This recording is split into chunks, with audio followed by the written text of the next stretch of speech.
ഇപ്പോൾ വരുന്ന ഒരു ദുഃഖകരമായ വാർത്തയിലേക്ക് നമ്മൾ കടക്കുകയാണ്. പാലക്കാട് കുത്തനൂരിൽ സൂര്യാതപമേറ്റ് മധ്യവയസ്കൻ മരിച്ചു എന്നുള്ളതാണ്.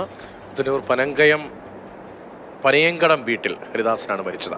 ഞായറാഴ്ച വൈകിട്ട് 5-ന് വീടിന് സമീപത്ത് ദേഹമാസകലം പുളരേറ്റ നിലയിലാണ് കണ്ടെത്തിയത്. മദ്യപിച്ച ശേഷം വെയിലത്ത് കിടക്കുകയായിരുന്നു എന്നാണ് പോലീസ് പറയുന്നത്. ഗോകുൽ VS ആണ് വിവരങ്ങൾ വായിച്ചത്. ഗോകുൽ, മറ്റെന്തൊക്കെ വിവരങ്ങൾ കൂടി ചേർക്കാനുണ്ട്?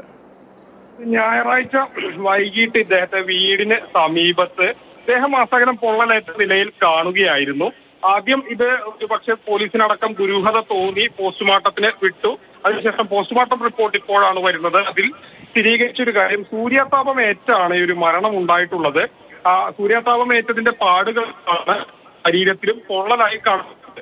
ഒരുപക്ഷെ അതിന് ശേഷം ഞായറാഴ്ച ഉച്ചസമയത്ത് വെയിലത്തോ മറ്റോ കിടന്നതാകാം ഇത്തരത്തിലൊരു മരണത്തിലേക്ക് എത്തിച്ചതെന്ന ഒരു നിഗമനത്തിലാണ് പോലീസ് എത്തിയിട്ടുള്ളത്. ഏതായാലും ഈ കാര്യങ്ങൾ കുറച്ചുകൂടി പോലീസ് പരിശോധിച്ചു വരികയാണ്. ആരൊക്കെ ഞായറാഴ്ച ഇയാളോടൊപ്പം ഉണ്ടായി തുടങ്ങിയ കാര്യങ്ങളൊക്കെ തന്നെ പോലീസ് പരിശോധിച്ചു വരികയാണ്. വൈകിട്ട് വീട്ടിലുള്ളവർ എത്തിയപ്പോഴാണ് ഈ മരിച്ചു കിടക്കുന്ന കണ്ടെത്തിയത്.